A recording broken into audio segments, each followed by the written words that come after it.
reality is, it's all about structured data enabling transformation at the point of care to allow us to be human. So it's all about structured data. It's all about transformation, and it's all about creating time for us to be human. So, I'm still a proper GP. I'm seeing a partner 2 days a week, 22 hours a day, doing general practice. I'm the most reluctant PCN clinical director, because we're the most reluctant PCN because no one else would have us, the 3 practices. We are the most successful in patient satisfaction in the whole of the country, but that's probably not because of what we do necessarily. I was a clinical director of community services for Morecambe Bay Hospitals for 4 years. I am, for the past 18 months, I am their Chief Clinical Information Officer. I think I'm the first GP to be a hospital trust CCIO in the country, and as of last month, I've been appointed back to the job I've been doing from 2010. There was a brief gap, so I'm now back again as the ICB Chief Clinical Information Officer. Which, interestingly, my job title talks about providing clinical and transformational leadership for the informatics and digital portfolio across the ICB, which includes all sorts of things, including shared record, includes patient flow, includes the fact that our 4 acute trusts are going to a single EPR. So I'm heavily involved in that from the trust side, and also heavily involved in that from the ICB side. So this is transformation that is digitally enabled. So I talk much more about transformation. As soon as you talk about digital, the eyes glaze. People don't want to know. So this is all about transformation. It's about creating those hooks. And there are a number of hooks. And the first hook is that complexity of health and care around a given individual exceeds the cognitive capacity of a professional. Period. And that's a good thing, because that's because we do lots and lots of very clever things for people. And we offer much better care than we ever did. We can get it right. We don't just say, yes, you've had a heart attack, and have us rest in bed for a week and you'll either live or die. Now that's very easy to do. And it's very different than what we do. The other fundamental truth is that the complexity that needs to coordinate around the individual citizen exceeds the utility of paper. And when I talk about paper, I add in Microsoft Word is paper. PDFs are paper. Excel spreadsheets are paper. They are not digital. And in reality, it's all about collecting data anyway.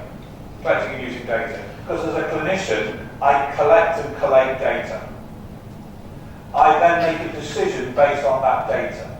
I then recruit someone to a pathway based on that data, and then manage the individual on that pathway using that data. Those are the 4 things that every clinician in this country does. Whether they know it or not, that's what they do. And I think we fundamentally need to understand that to re-engineer processes. We need to go back to first principles. We can also place the data, we can also place the interfaces, and the referral is a transfer of data. So when we're moving someone on a care pathway, we're transferring data from one point to another. We do not have to architect around bricks and mortar anymore. The hospital system and the community system and the primary care system are not as relevant as they used to be. We can choose where to put that interface. And we put that interface where there is the least data to be transferred. It's obvious. Now, challenging. Trying to sell that to your chief executive, but there we go. We can also turn the qualitative quantitative. Have I got the right way? Typo there. First typo. We turn the qualitative quantitative. We turn the whole histories into actionable insights. And that's really, really important.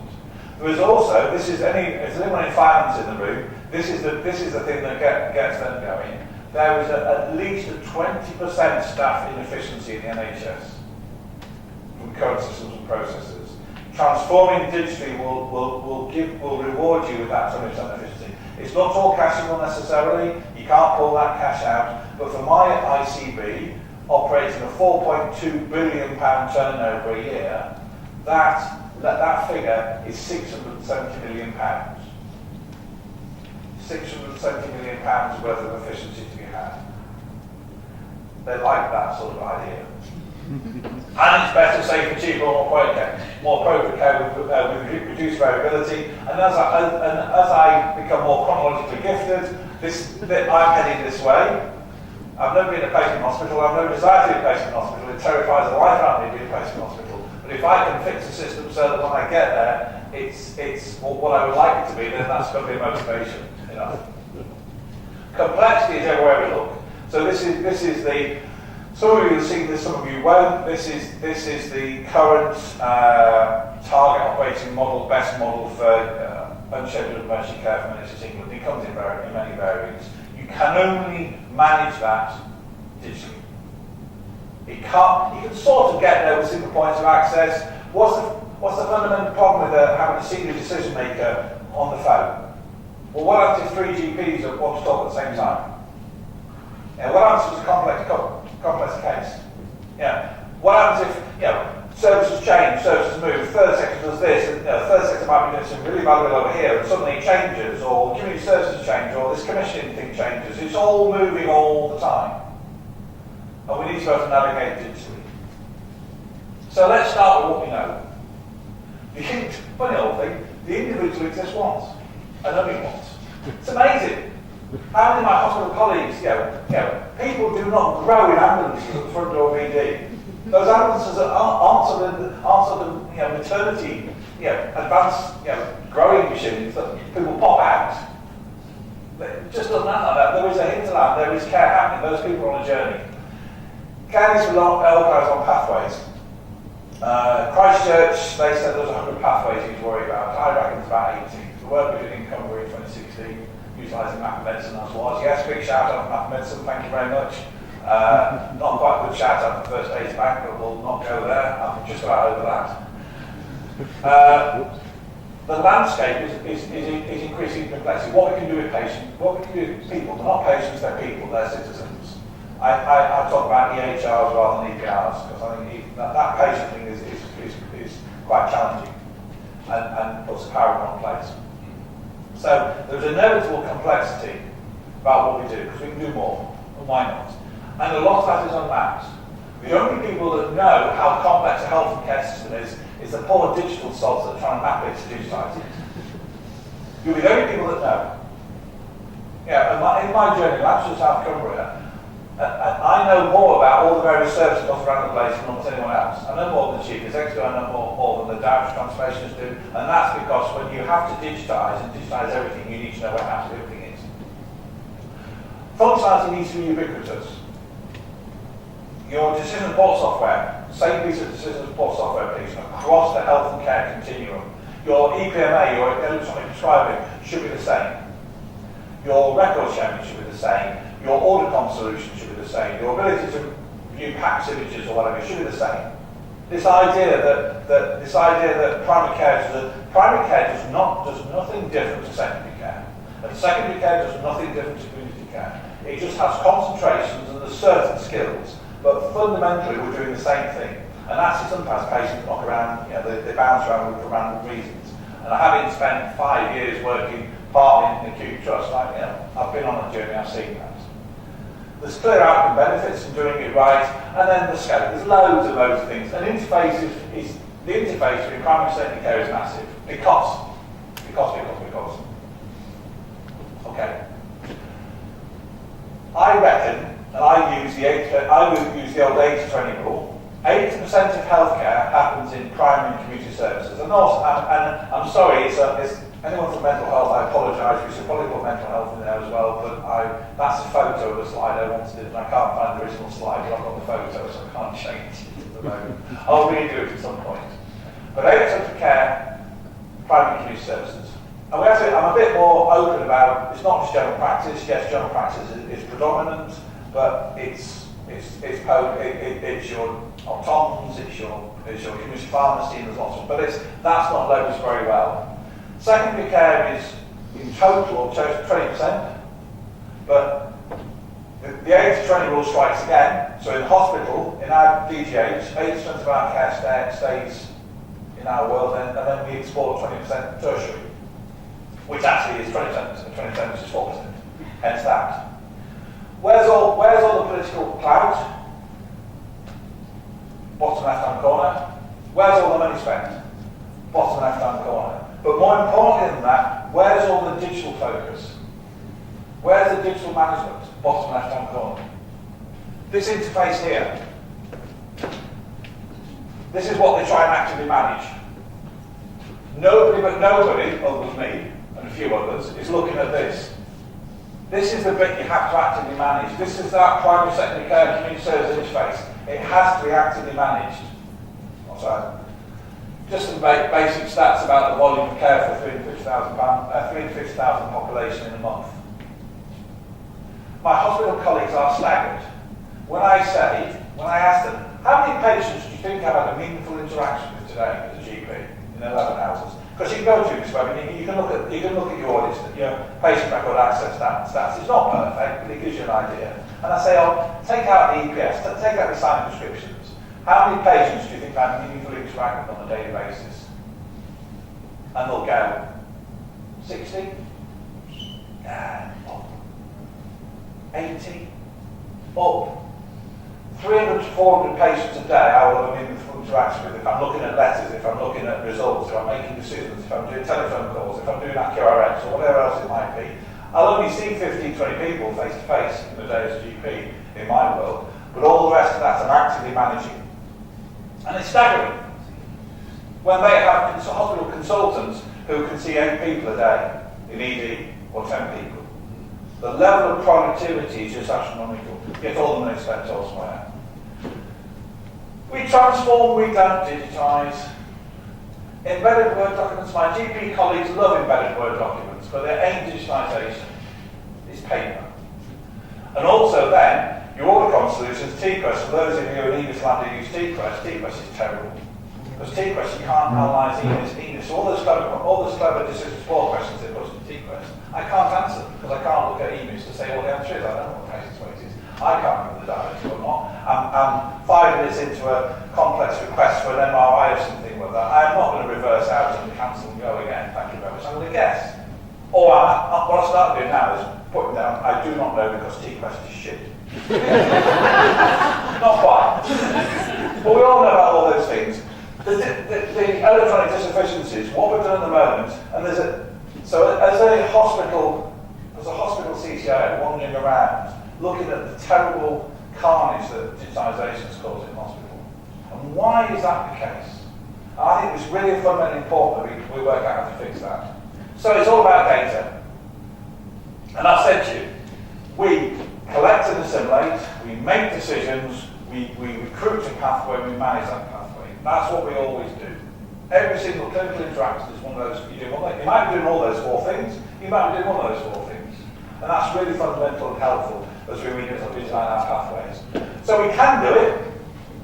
So we have a single process of doing DNRs in Morecambe Bay. Single piece of software. You launch it from the GP system, you launch it from the hospital system, you can launch it from the community system, you can launch it standalone. It's a web form, it's all the questions you expect to see. It takes you 3 minutes, you sign it electronically, and then it cloaks the standard ambulance service document that everyone recognises. For the hospital, they have them in draft and they have them signed off. The draft ones are 3 o'clock in the morning, junior doctors allowed to do a DNR that then is supposed to get signed off later on.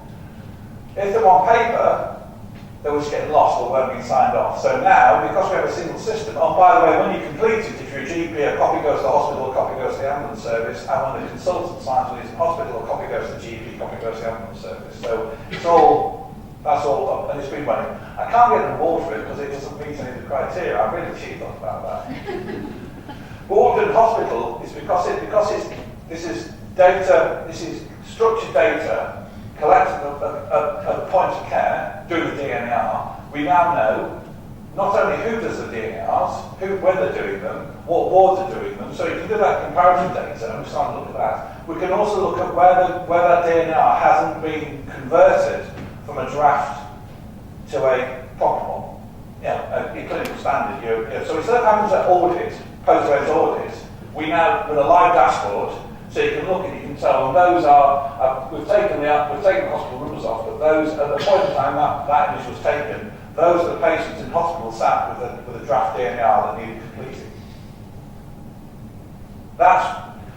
It's very simple, it's a tiny use case, but that's what you can do. And we've completely transformed DNRs in our little health economy. Also,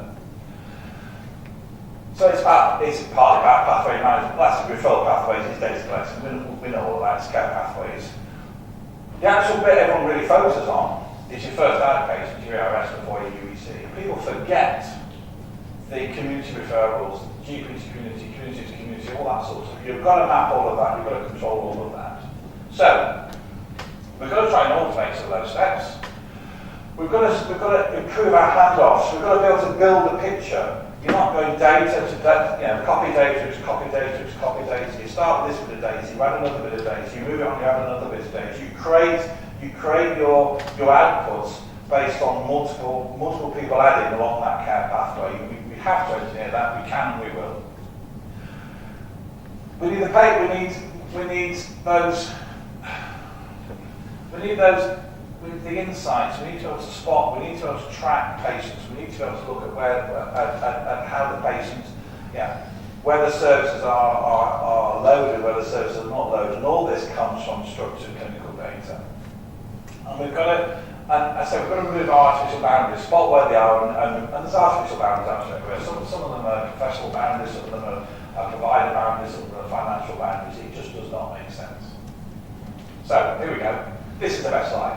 Oh, by the way, I'm not selling anything. I have no books to promote. I have no IP in any of this.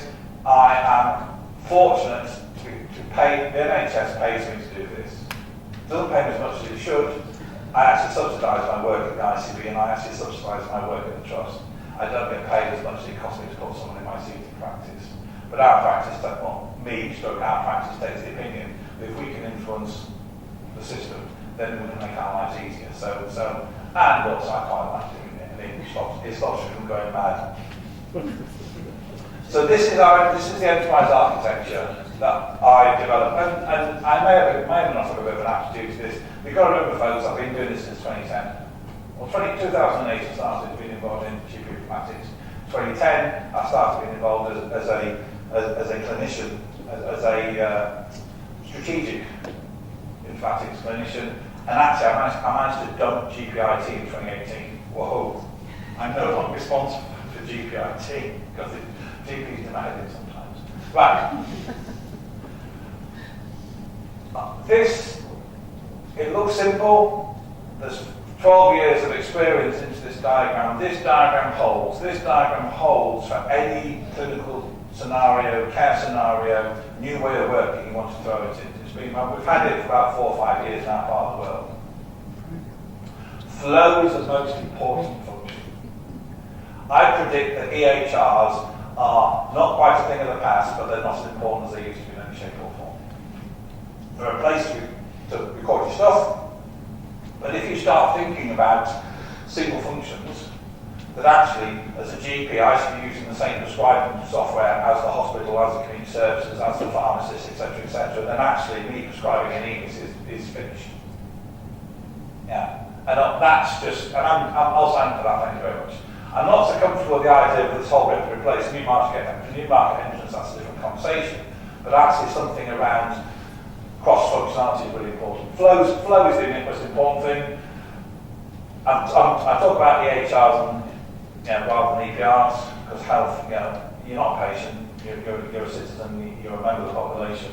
Care records in the care sector. Shared records are important, but they're not as important as flow.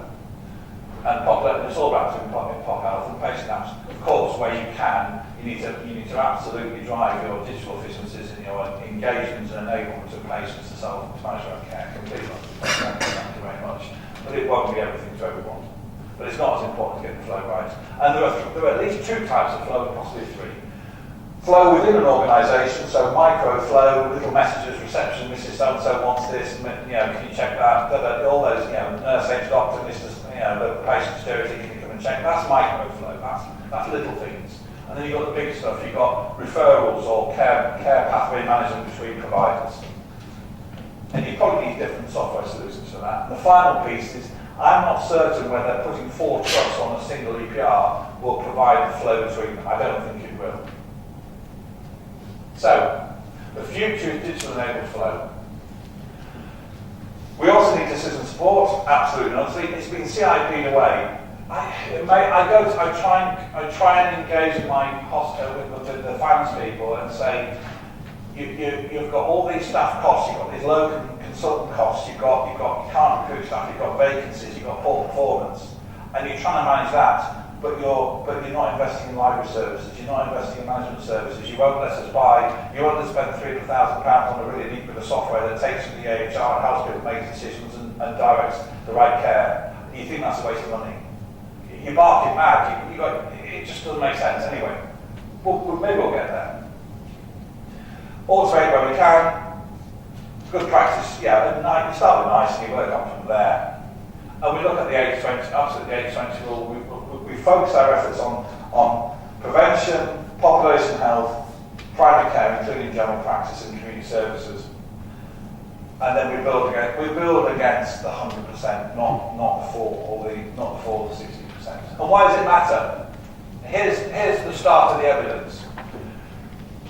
I've got one more slide afterwards, so I'm just going to hold on a little bit. Okay, so this is the rejection rates from a 2-hour urgent crisis response service. The service runs on EMIS Web. The service has onboarding criteria, and they recorded every single referral they had in a structured fashion, and then whether they would admit or decline. So this is secure data, this is safe data. This is a single service running for a population of about 600,000 in somewhere in Lancashire, South Cumbria, and it takes about 1,100 referrals a month.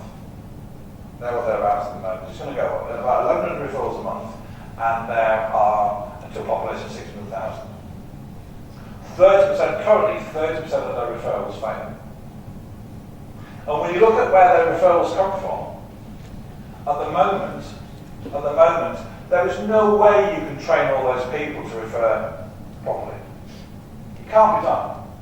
You can't try and get them all to do the same what you want to do. You can't control the variability unless you digitise.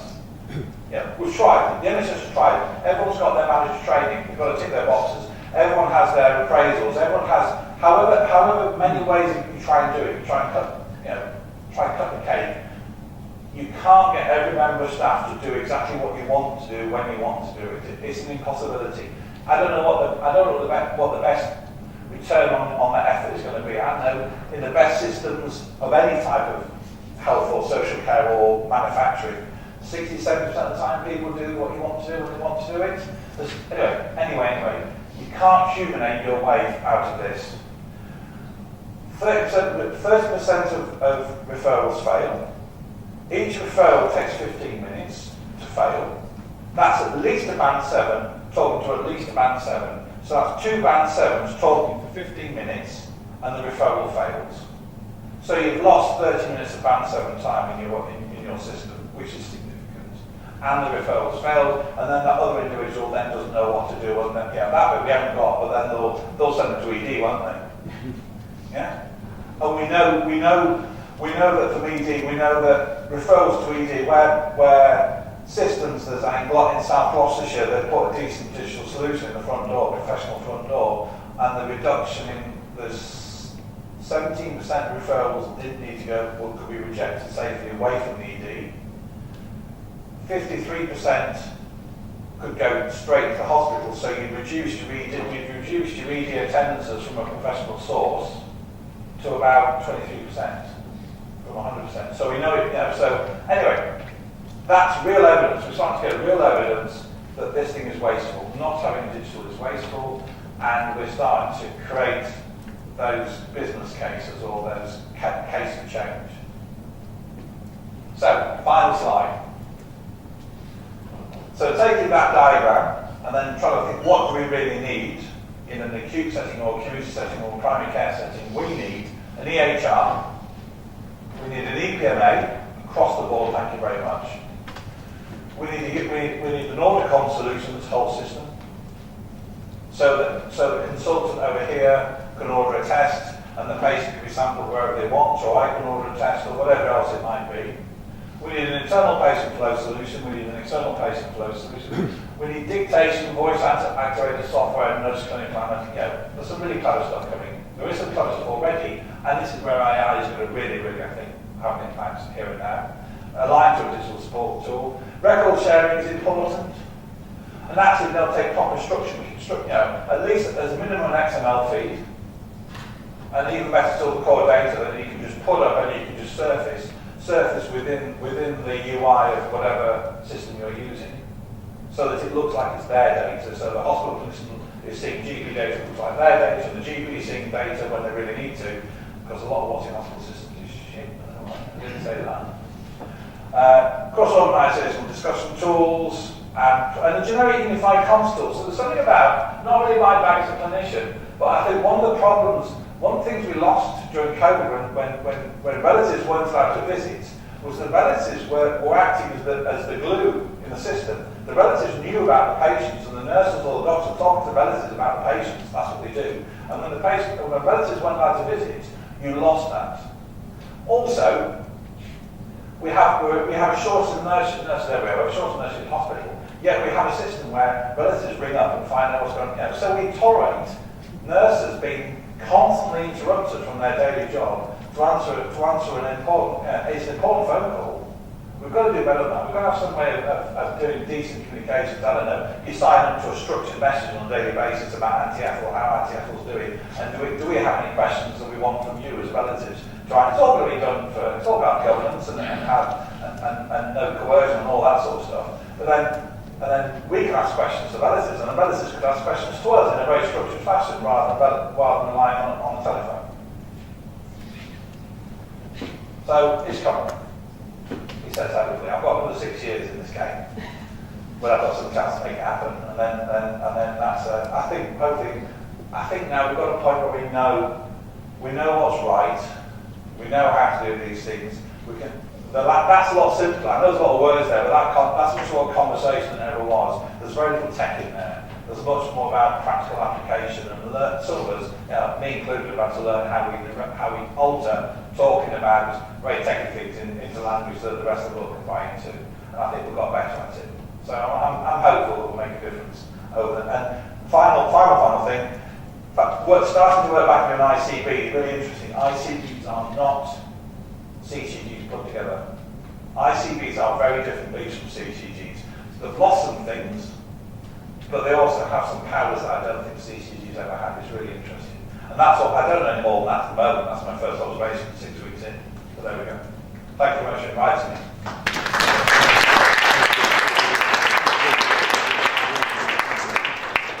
Thank you very much. We've got about 5 minutes for some questions, so we can happy to take them.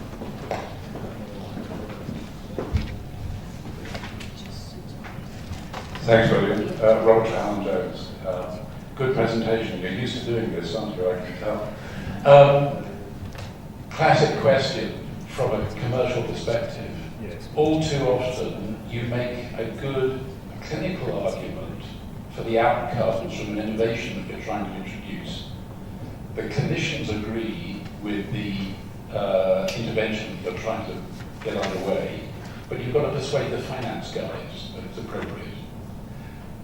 It makes good clinical sense in the long term, but what the finance guys are looking for is an immediate, quantifiable financial benefit. How do you square that circle?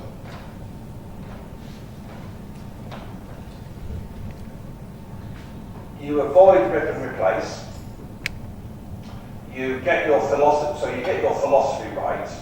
You work out fundamentally what you want to do. So care pathways is data transfer, is lean processes. You then look at what you have in your box of tricks currently, and then you work out what you can do immediately, and you can get a big return, and then you win confidence. So there are things you can do immediately. So in your record, anybody that has System 1 or EMIS with record sharing could create proactive care plans. You could identify your aging population, anyone who needs anyone who's moderately severely frail, you could identify those people, and you can start creating those care plans to share. That would make an impact. Everybody can do that now, but you have to understand that you want to do care plans and you have to have a data set to do care plans. But almost everyone in this country could generate those care plans and share them into hospital. It's not that until it starts. So I think you pick the things you can do with the tools you have. But you have to understand fundamentally, not in sort of in particle physics terms, there is a bit about health informatics where we have, and that's why I started to talk about data. Talk about, as a clinician, I challenge clinicians all the time, you're collecting data. No, I'm not, I'm taking history. No, you're not, you're collecting data. No, I'm not, I'm reading records. No, you're not, you're collecting data. And then when, penny drops. And then you can start to build what you really, really need to do. I'm writing a prescription. No, you're not. You're initiating a care pathway or whatever. Yeah. And then you can get the immediate returns. Because otherwise, and the other thing, we also live in a world of consensual decision making. Everybody on that board has to be able to access what you're trying to tell them. So trying to sell a big idea will fail. Big ideas will fail 100% of the time. And they'll always fail. Whatever the business case says or the ROI says, they'll always fail because of individual learning styles. There will be, on that board, there will be every single learning style you have to target. And the most difficult one to target, but the universal one to target is the experiential learner. So you have to go with the real thing. So it might be a big idea, but it can't be on paper. That real thing has to live somewhere. So that's why I pushed on the UDNA CPR. That UDNA CPR, it's not a Trojan horse, it's a real thing. But it's using a piece of software that can do many, many, many, many things. And I think will revolutionise healthcare in that patch. But I can go there and say, here we go, we now know everyone, where every DNA is done, we know when they're done bad, when they're done well, we've got it nailed completely and utterly. Oh, but by the way, you know that's just a process. We could do dermatology referrals using that process. We could do IMSK referrals through that process. We could do UEC referrals through that process. So that's what I've got to. You've got to be smart about it. I've learned, and I've wasted time, effort, and money doing it. It's about being really smart and selling a real thing.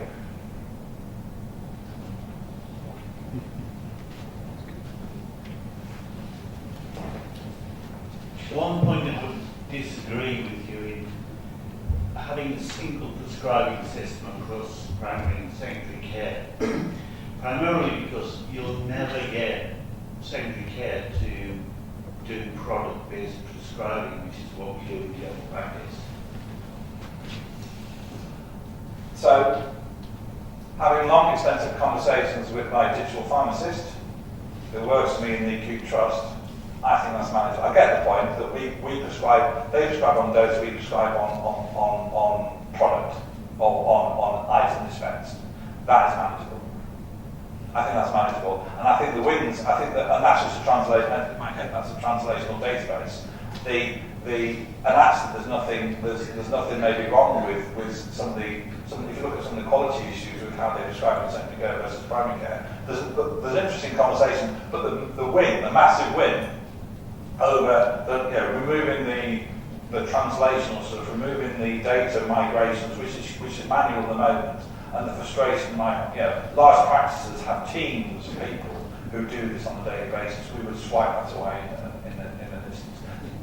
I agree, it's fixable, but it's not a So- single system. No, well, so what's really interesting, so this is where I was alluding to the ICB. So all 4 acute trusts are going to have a single software solution in due course. We're in a procurement going on at the moment. There'll be a single software solution, whatever it's Cerner, Epic, all scripts, Meditech, Nerve Sensor, whatever it is. Interestingly, the power driving that, the governance driving that is not the 4 trusts together. The senior governance driving that is the ICB. So the commissioner, whereas, so 5 or 10 years ago, only working in CCG land, you would never have had any control over what EPR the trust chose, or how it did it, or why it did it, or single pathways. Now the ICB has a lot of influence and a lot of say in that place, which is fascinating. I didn't realise that before I joined in, and suddenly you realise, whoa, we've actually got, not only have we got skin, we always had skin in the game, but we've never had influence. Now we've got significant influence. Yeah, I never understood why commissioners didn't actually insist on electronic They couldn't. information. They couldn't. But now they can. Thank you very much.